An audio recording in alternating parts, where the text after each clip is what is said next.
Hello मित्रों, नमस्कार। आप सभी का स्वागत है इतिहास की व्याख्यान माला में। और आज हम आपको ले चलते हैं एक ऐसे साम्राज्य की ओर जिसका बहुत गौरवशाली अतीत रहा है। ऐसा साम्राज्य जो 3 महाद्वीपों में फैला हुआ था। 3 महाद्वीपों में फैले हुए उस रोमन साम्राज्य की कहानी और उस रोमन साम्राज्य के विकास के बारे में हम चर्चा करेंगे, जो बहुत ही रोचक होगा। इतिहास को कैसे रोचक तरीके से पढ़ा जाए और विषय का पूरा आनंद लेते हुए सारे तथ्यों को क्रम से समझा जाए, आइए उस यात्रा पर चलते हैं। 3 महाद्वीप में फैला हुआ साम्राज्य जो रोमन साम्राज्य था, सबसे पहले हम उसकी स्थिति देख लें। मानचित्र में देखिए, आपके सामने मानचित्र है। इस मानचित्र में रोमन साम्राज्य के विस्तार को देखिए। उत्तर में राइन और डेन्यूब नदी से लेकर के दक्षिण में सहारा रेगिस्तान तक, भूमध्य सागर के चारों ओर, पश्चिम में स्पेन से लेकर के पूर्व में भूमध्य सागर के पार सीरिया तक, ऐसा साम्राज्य फैला हुआ था। भूमध्य सागर के चारों ओर इस साम्राज्य का विस्तार था। मानचित्र में आप कुछ नगरों को भी देख रहे होंगे। कुछ प्रधान नगर दिख रहे हैं, उन नगरों को देखिए।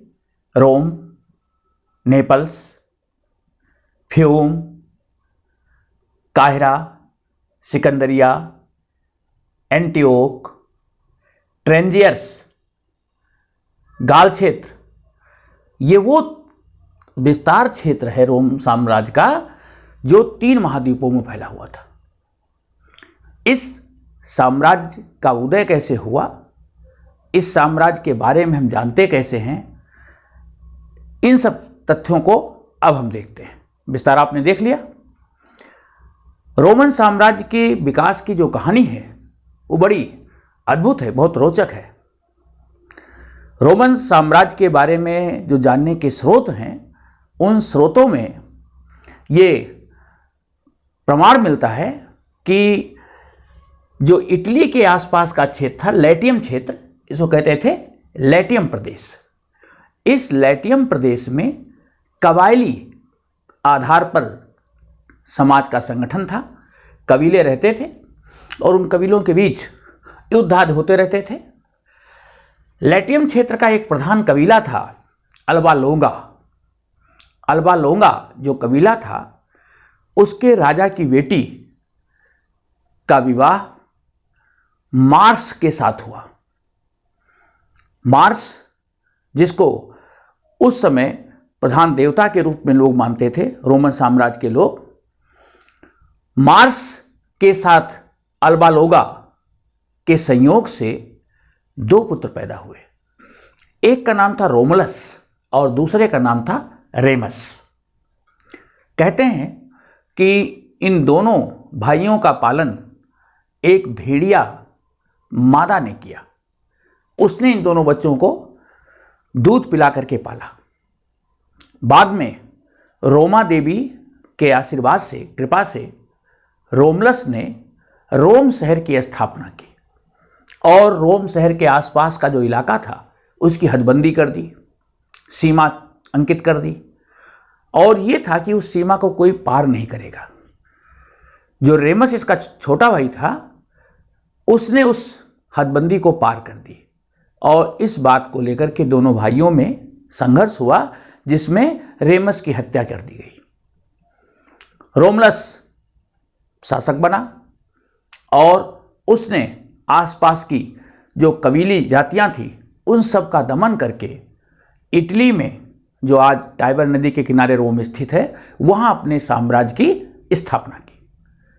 तो इस तरह उसने रोमन साम्राज्य की स्थापना करके एक साम्राज्य जो राजतंत्र से शुरू हुआ, गणतंत्र तक पहुंचा, फिर गणतंत्र से राजतंत्र। इतिहास अपने आप को दोहराता है।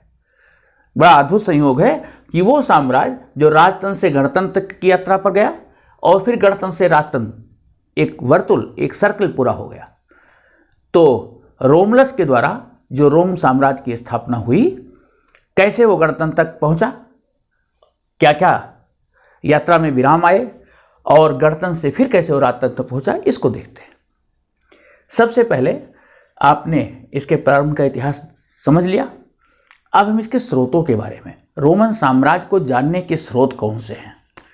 सबसे पहले जो पाठ्य सामग्री है, जिनको हम पढ़ सकते हैं। पाठ्य सामग्री में से क्या क्या आता है? जो उस समय के प्रलेख हैं,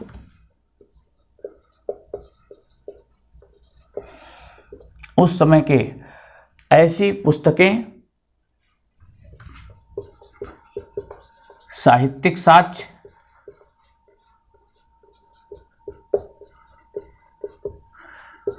प्रवचन, कानूनी ग्रंथ,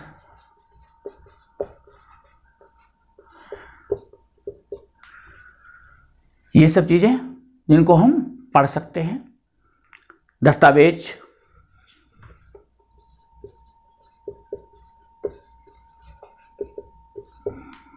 पाठ्य सामग्री जो लिखित के रूप में है,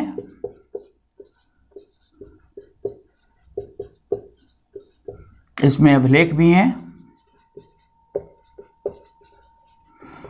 पैपायरस, लेख जो पांडुलिपियों के रूप में है। पाठ्य सामग्री, लिखित सामग्री या दस्तावेज,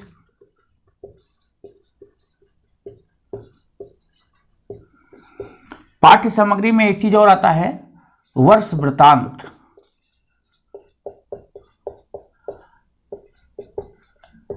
एनल्स। रोम के लोग साल भर की घटित घटनाओं को लिखवाते थे, वो वर्ष वृतांत है। तो ऐसे वर्ष वृतांत, प्रलेख, साहित्यिक साक्ष्य, प्रवचन, कानूनी ग्रंथ, दस्तावेज, अभिलेख, पेपायरस जो पांडुलिपि के रूप में है, तो ये दो स्रोत, एक पाठ्य सामग्री, दूसरा लिखित दस्तावेज। तीसरा वो स्रोत जिससे कि हमको रोमन साम्राज्य के बारे में जानकारी मिलती है, वो है पुरातात्विक अवशेष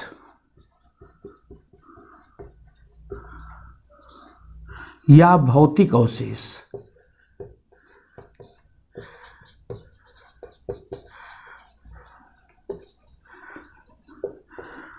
जो प्राचीन इमारतें हैं, उनके खंडहर, प्राप्त सामग्रियां, लोगों द्वारा प्रयोग किए जाने वाले सामान जो खुदाई में प्राप्त हुए हैं, उनसे उस समय के बारे में हम अनुमान लगाते हैं। तो ये तीन स्रोत हैं जिससे रोमन साम्राज्य के इतिहास के बारे में हम जानते हैं। ओके, रोमन साम्राज्य के इतिहास के ये स्रोत हो गए। इसके बाद हम आगे चलते हैं कि इन स्रोतों से हमें जानकारी क्या क्या मिलती है।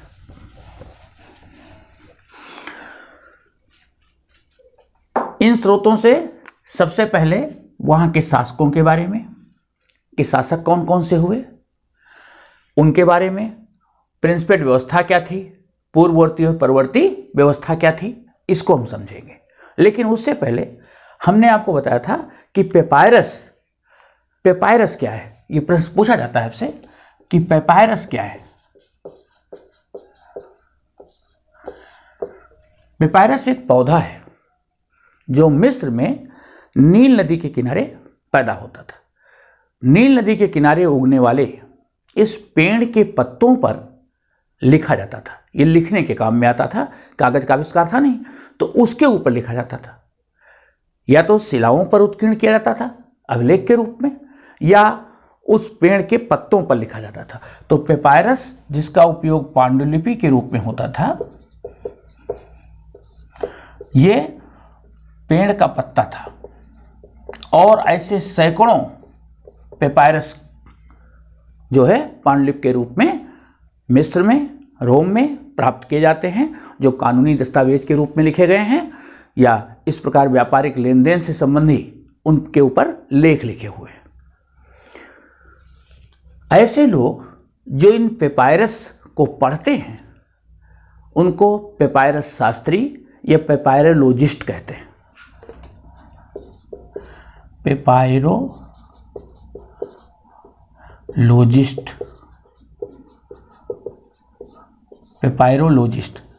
ऐसे लोग जो ऐसी पेपायरस की पांडुलिपियों को पढ़ते हैं।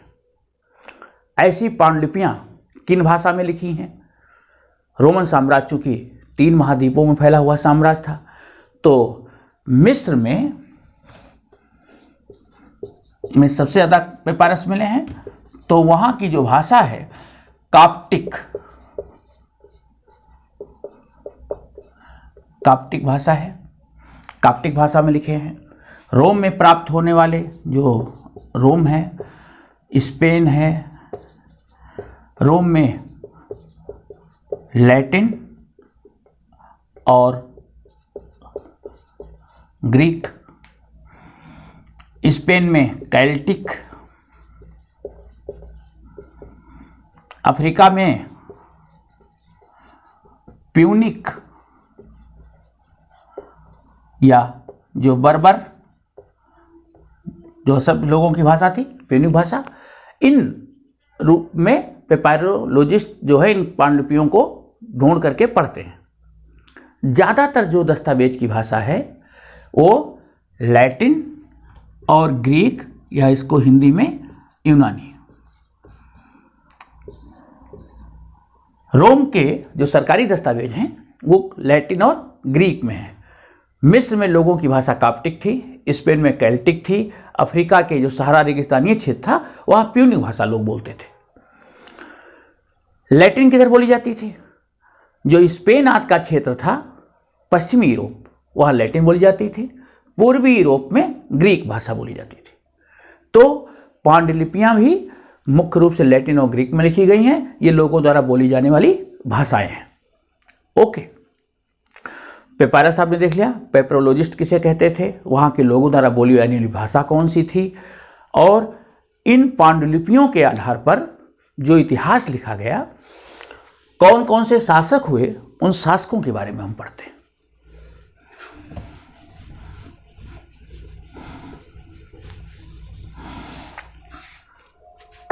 रोमन साम्राज्य जिसकी स्थापना एक राजतंत्र के रूप में हुई, इसके सबसे प्रमुख शासक में से जो शासक जिसका नाम आता है वह है जूलियस सीजर।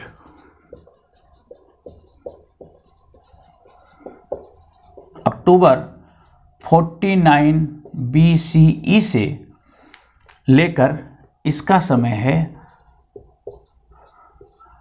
15 मार्च 44 BCE।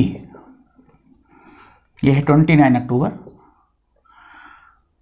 29 अक्टूबर 49 BCE से ईसा पूर्व से लेकर के 15 मार्च 44, ओके, 44 ईसा पूर्व, ये जूलियस सीजर का समय।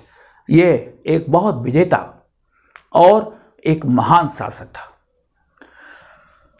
जूलियस सीजर ने तानाशाही साम्राज्य राजतंत्र की स्थापना की। इससे पहले रोम में जो राजतंत्र थे वो राजा तो जरूर होते थे, लेकिन राजा तानाशाह नहीं होते थे। राजा कार्यपालिका और न्यायपालिका का प्रधान होता था, लेकिन जो विधायिका थी, कानून बनाने का जो अधिकार था, वो राजा के पास नहीं था। चूंकि शुरू में वो क्षेत्र सब कबायली थे, तो जो कबीले थे, कबीले के जो मुखिया होते थे, इन मुखिया लोगों को मिला करके एक संस्था बनाई जाती थी जिसे सीनेट कहते थे। सीनेट के सदस्य वो सभी नागरिक होते थे जो सेना में काम कर सके, और इन नागरिकों की सहमत से ही कानून बनते थे। राजा द्वारा बनाए गए किसी कानून को ये पारित भी नहीं होने दे सकते थे। अगर ये चाहें तो उसको हटा भी सकते थे, इनके पास इतनी शक्ति थी। तो सीनेट जो थी वो बड़ी प्रभावी थी। तो राजा होता जरूर था, लेकिन अपनी मनमानी नहीं कर सकता था। जूलियस सीजर ऐसा शासक हुआ। पहले वो काउंसलर था, काउंसिल के पद पर था। बाद में उसने तानाशाही अधिकार प्राप्त कर लिया, सारी शक्तियां अपने हाथ में प्राप्त कर ली और मिस्र तक उसने अपनी जीत दर्ज की। मिस्र पर भी अपने साम्राज्य उसने स्थापित किया। जूलियस सीजर अपने शासक के पद को सीनेट के द्वारा वैधानिक मान्यता दिलाना चाहता था और इसी सिलसिले में 15 मार्च 44 ईसा पूर्व को सीनेट की बैठक आयोजित हो रही थी। उसी बैठक में उसके कुछ बहुत ही विश्वस्त जो सीनेटर थे, उन सीनेटर ने जूलियस सीजर को घेर लिया और जूलियस सीजर के ऊपर प्रहार करना चालू कर दिया। जूलियस सीजर ने पहले तो अपना बचाव किया, लेकिन जब उसका सबसे प्रिय मित्र ब्रूटस ने खंजर निकाल करके जूलियस सीजर को घोंप दिया, तो जूलियस सीजर के मुंह से यही निकला, ब्रूटस क्या तुम भी? और इसके बाद जूलियस सीजर ने हथियार डाल दिए। ब्रूटस ने जूलियस सीजर की हत्या कर दी। जूलियस सीजर की हत्या के बाद उस जूलियस सीजर का मित्र मार्क एंटोनी और जूलियस सीजर का एक दत्तक पुत्र था, उसका नाम था ऑक्टेवियन। जूलियस सीजर के कोई स्वयं का पुत्र नहीं था, तो ऑक्टेवियन और उसका मित्र मार्क एंटोनी, इन दोनों ने मिलकर के राज्य संभाला। जूलियस सीजर के बाद ऑक्टेवियन शासक बना और इसने आगे चल करके ऑगस्टस की उपाधि ली। ऑगस्टस का अर्थ होता है आदरणीय।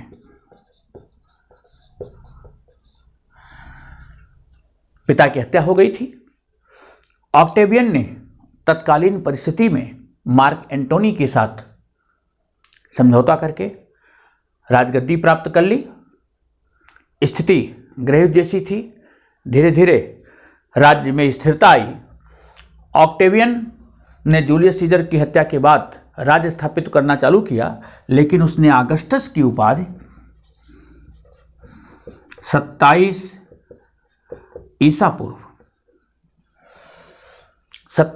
पूर्व में ऑगस्टस की उपाधि ली और 20 ईसा पूर्व में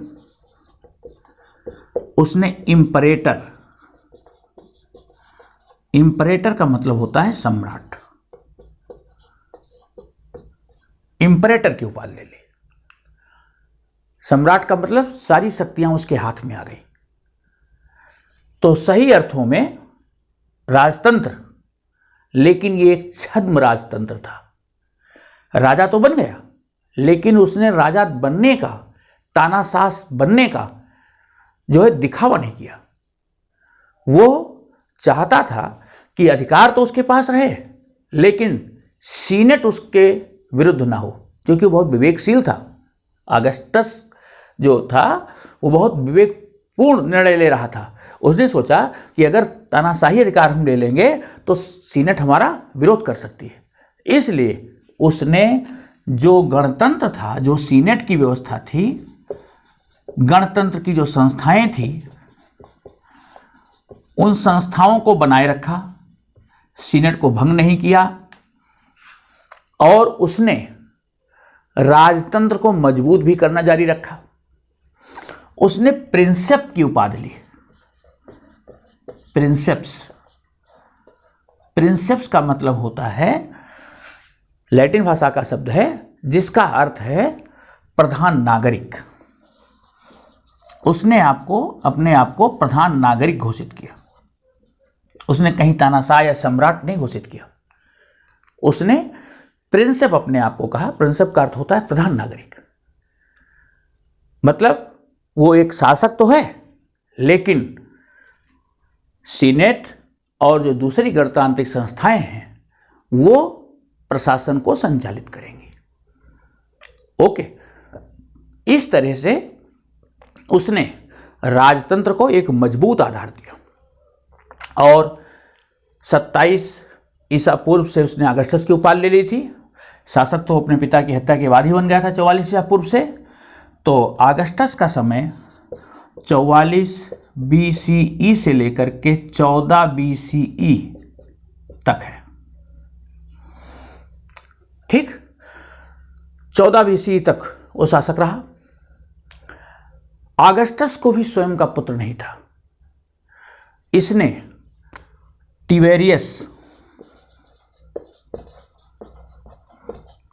जो इसकी तीसरी पत्नी का सौतेला पुत्र था, ये सौतेला पुत्र था आगस्टस का, तीसरी पत्नी का, इसको उसने अपना उत्तराधिकारी चुना। आगस्टस का उत्तराधिकारी हुआ टिबेरियस, लेकिन इसने राजतंत्र को मजबूत आधार दिया था। सीनेट से इसने दत्तक पुत्र के अधिकार की मंजूरी ले ली। रोम में पिता का उत्तराधिकार पुत्र को मिलता था, तो दत्तक पुत्र को भी अधिकार बराबर मिले, इसके लिए उसने सीनेट से अपने जीवन काल में ही मंजूरी ले ली कि टिबेरियस उत्तराधिकारी होगा। और टिबेरियस के दावे को मजबूत करने के लिए उसने अपनी पुत्री जूलिया का विवाह भी टिबेरियस के साथ कर दिया। जूलिया जो उसकी पुत्री थी, उसने टिबेरियस के साथ शादी कर दी, जिससे कि वैवाहिक संबंध और मजबूत हो जाए। आगस्टस का काल बहुत शांति और समृद्ध का काल था। एक लंबी उम्र उसने जी, 75 वर्ष तक, 75 वर्ष की आयु तक उसने सफलतापूर्वक शासन किया। यहां एक चीज आप थोड़ा इसको करेक्ट करेंगे, जो 14 BCE है इसको सी करेंगे।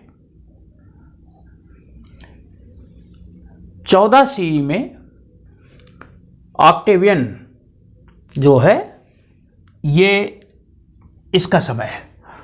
तो ऑक्टेवियन जो है 44 BCE में अपने पिता जूलियस सीजर की मृत्यु के बाद 14 CE तक वो शासक रहता है। शासक एक राजा के रूप में जरूर रहा। 20 ईसा पूर्व में उसने आगस्टस की उपाधि ली। 27 ईसा पूर्व में उसने इंपरेटर की उपाधि ली और रोमन साम्राज्य का पहला सम्राट आगस्टस सीजर बना। उसके पिता ने, याद हो मैंने बताया था कि सम्राट बनने के लिए ही सीनेट की सभा में वो गया था, जहां उसकी हत्या कर दी गई थी। तो जो गणतंत्र चला आ रहा था 509 ईसा पूर्व से, वो 27 ईसा पूर्व तक रहा। 27 ईसा पूर्व में जब ऑक्टेवियन ने इंपरेटर की उपाधि ले ली, तो इस प्रकार से रोम में सम्राट के शासन वाली व्यवस्था का प्रारंभ होता है। आगस्टस ने लंबे समय तक अपना शासन किया, 44 से लेकर के 14 CE तक। इसके अपना स्वयं का पुत्र नहीं था।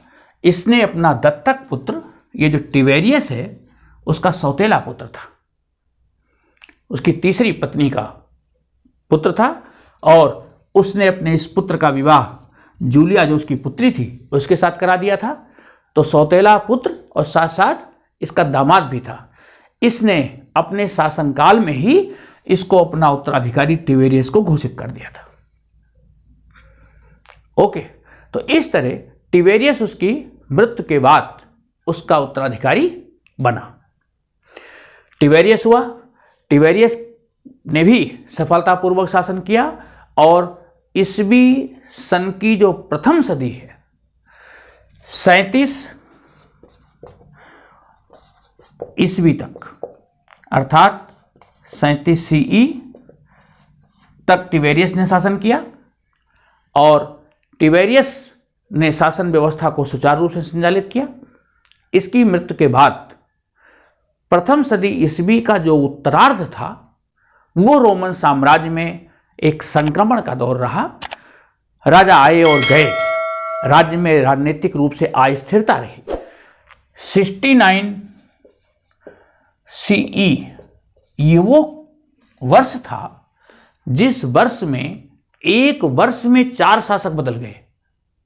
इससे आप अंदाजा लगा सकते हैं कि रोमन साम्राज्य में एक राजनीतिक अस्थिरता आई। शासक अयोग्य थे, केवल एक वर्ष में 4 शासकों का बार बार गद्दी पर बैठना और जाना।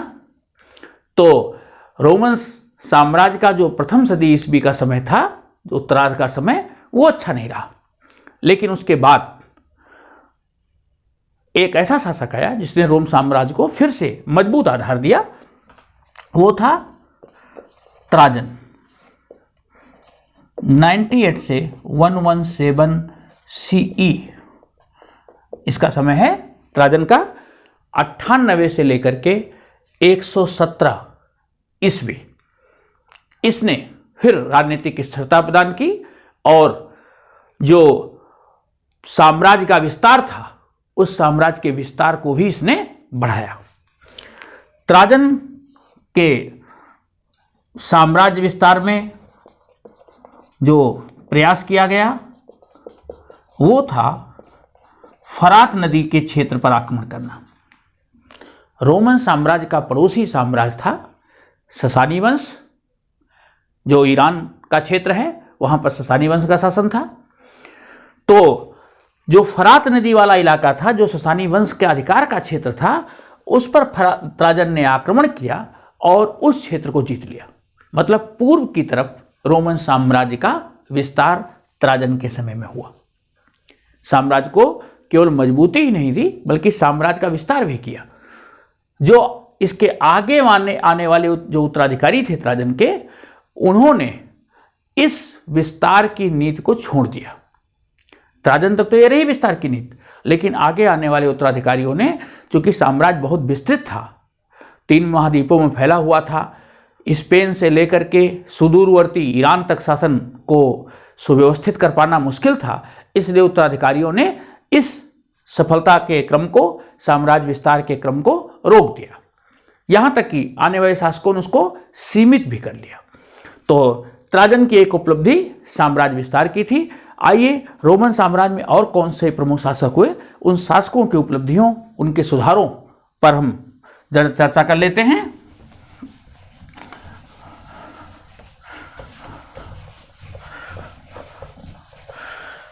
रोमन साम्राज्य के जो प्रमुख शासक हुए,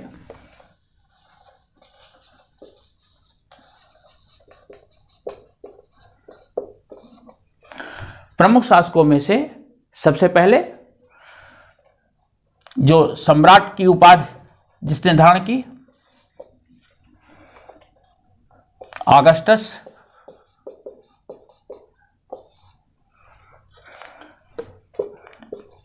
सत्ताईस ईसा पूर्व में इसने सम्राट की उपाधि धारण की थी। 27 ईसा पूर्व से 14 ईस्वी या CE। इसके बाद इसका पुत्र टिबेरियस 14 CE से 37 CE। इसके बाद योग्य शासकों में से है त्राजन 98 CE से 117 CE। त्राजन के बाद गैलिनस 253 CE से 268 CE। इसके बाद डायोक्लिशियन, जिसका समय है 284 से लेकर के 305 CE। फिर कॉन्स्टेंटाइन का समय है 312 से 337 CE। कॉन्स्टेंटाइन के बाद एक योग शासक हुआ थियोडोसियस 408 से 450 CE। और अंतिम योग्य शासक में जिसने कि रोमन साम्राज्य को बर्बर जातियों से मुक्ति दिलाई, जस्टिनियन। 527 से लेकर के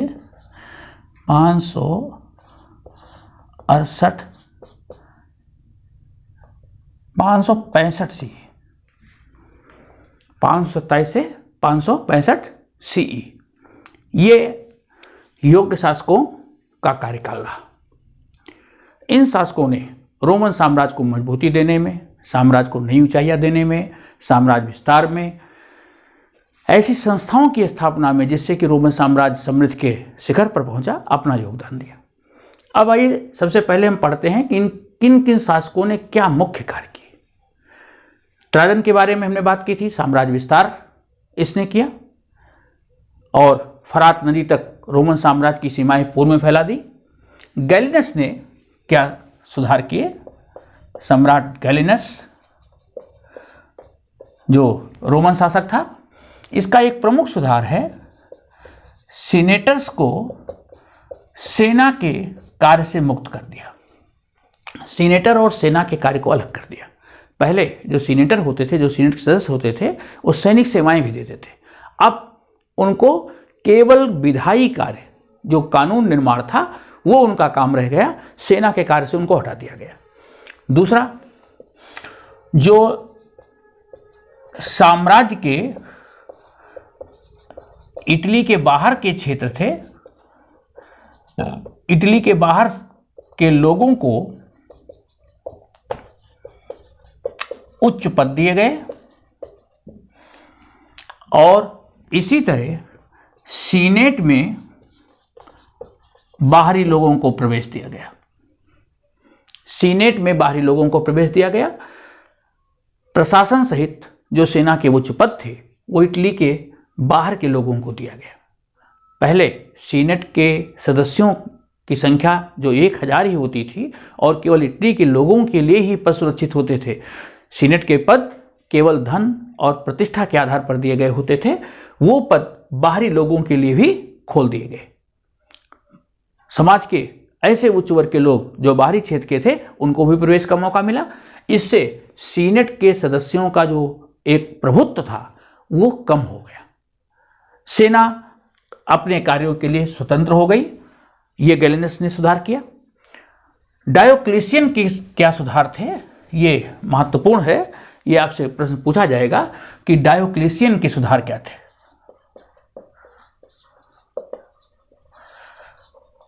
डायोक्लेशियन जो अपने सुधारों के लिए जाना जाता है, मुख्य रूप से डायोक्लेशियन के सुधारों में डायोक्लेशियन ने देखा कि साम्राज्य बहुत विस्तृत है और इतने विस्तृत साम्राज्य के ऊपर प्रभावी शासन नहीं हो पा रहा है, कंट्रोल करना मुश्किल है।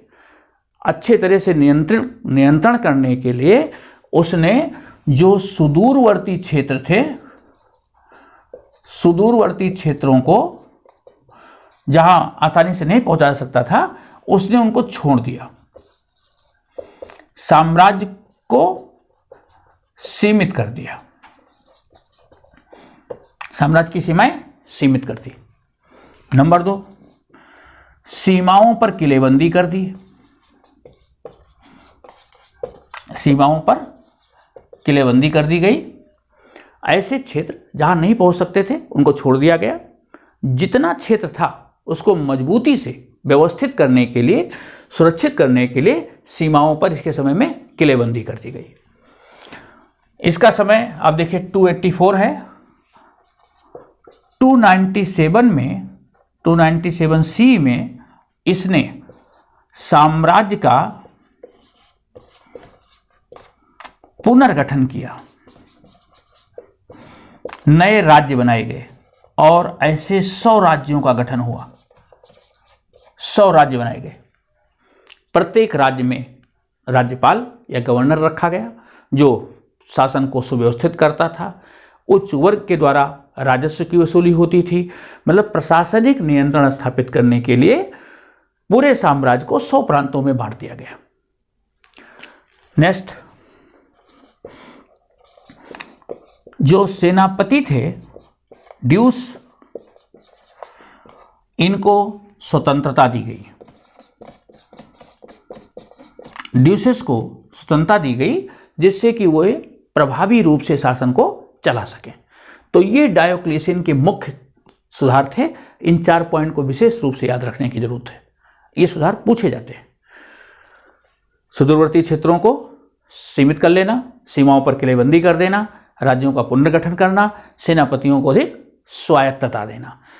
इसके बाद इसके जो उत्तराधिकारी हुए उन्होंने भी इस क्रम को जारी रखा।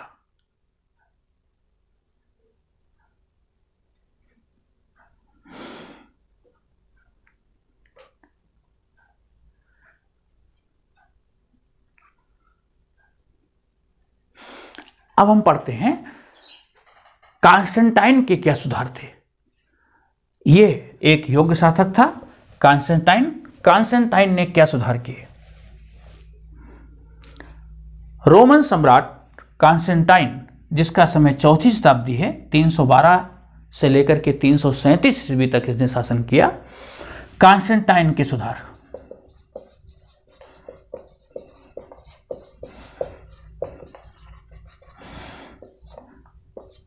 कॉन्स्टेंटाइन के सुधारों में सबसे पहला मुद्रा संबंधी सुधार।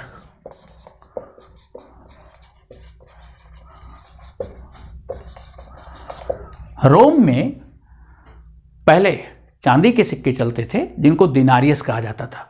4.5 ग्राम का वो चांदी का सिक्का होता था। लेकिन तीसरी शताब्दी के बाद चांदी धीरे धीरे मिलना मुश्किल हो गई, चांदी की आपूर्ति कम हो गई, तो दिनारियस जो मुद्रा थी उसकी पर्याप्त मात्रा उपलब्ध नहीं रह गई और व्यापार का विकास हो रहा था। ऐसे समय में चांदी के दिनारियस सिक्कों की कमी की पूर्ति के लिए इसने सोने के सिक्के चलाए। कॉन्स्टेंटाइन ने सोने के सिक्के चलाए जो 4.5 ग्राम के थे और शुद्ध सोने के सिक्के थे, जिससे कि व्यापार का जो क्रम है वो पूर्ववत चलता रहे। व्यापार का विकास विशेष रूप से इसके समय में हुआ। तो सोने के सिक्के का प्रचलन इसका प्रमुख सुधार। दूसरा, साम्राज्य बहुत विस्तृत था। रोमन साम्राज्य प्रशासनिक नियंत्रण को स्थापित करने के लिए, जिसको बैजेंटाइन साम्राज्य कहते थे, काला सागर के किनारे जिसे इस्तंबुल के नाम से जानते हैं, वहां पर इसने एक नई राजधानी बसाई जिसको कुस्तुनतुनिया के नाम से जानते हैं। उसके समय में इसका नाम था कॉन्स्टेंटिनोपुल। उसने कॉन्स्टेंटिनोपुल, या जिसको बाद में कुस्तुनतुनिया के नाम से जाना गया, इस शहर की स्थापना नई राजधानी के रूप में कॉन्स्टेंटाइन ने कराई। तीसरा, इसने ईसाई धर्म को अपनाया,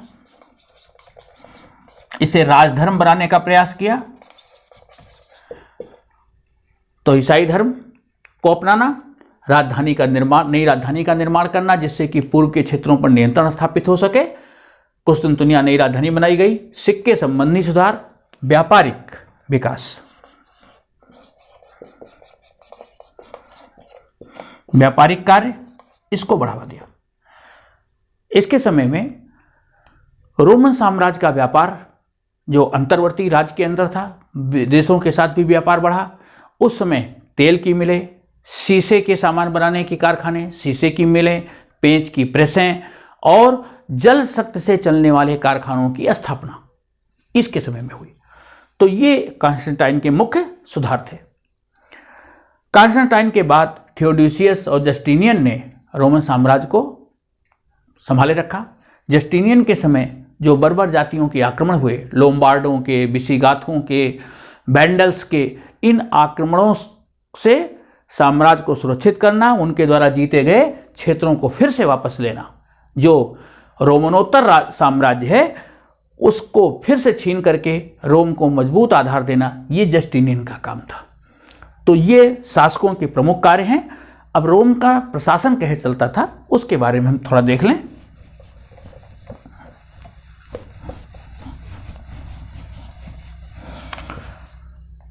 रोमन साम्राज्य का प्रशासन चलाने के लिए एक संस्था होती थी जिसे सीनेट कहा जाता था। यह एक निकाय के रूप में थी, एक निकाय या संस्था के रूप में। याद करिए, रोमन साम्राज्य की जब स्थापना हुई थी तो जो कबीले के लोग थे, उनके मुखिया, उनसे सीनेट का निर्माण होता था। तो रोम और उसके आसपास के जो प्रभावशाली लोग होते थे वो सीनेट के सदस्य होते थे और इनको विधायी शक्ति प्राप्त थी, कानून निर्माण की शक्ति। शुरू में जो सैनिक सेवा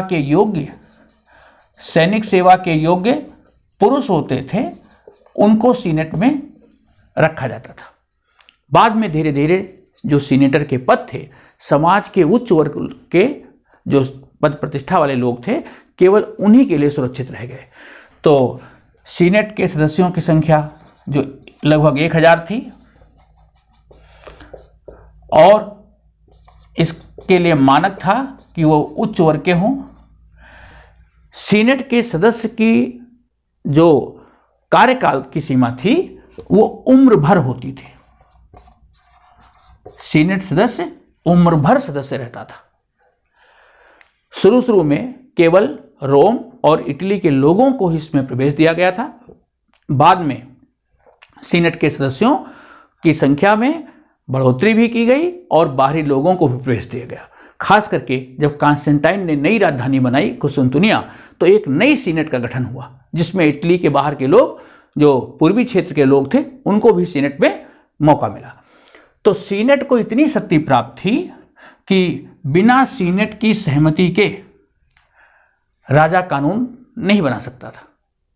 इस तरह से सीनेट जो होती थी वो राजा के ऊपर नियंत्रण का कार्य करती थी। रोमन साम्राज्य में क्वेश्चन पूछा जाता है कि रोमन साम्राज्य के 3 खिलाड़ी कौन थे। जो रोमन साम्राज्य था उसमें सबसे ऊपर होता था सम्राट, फिर सीनेट और सेना। सम्राट, सीनेट और सेना। सम्राट जो होता था मुख्य अधिकारी होता था, शासन की सारी शक्ति उसके हाथ में होती थी।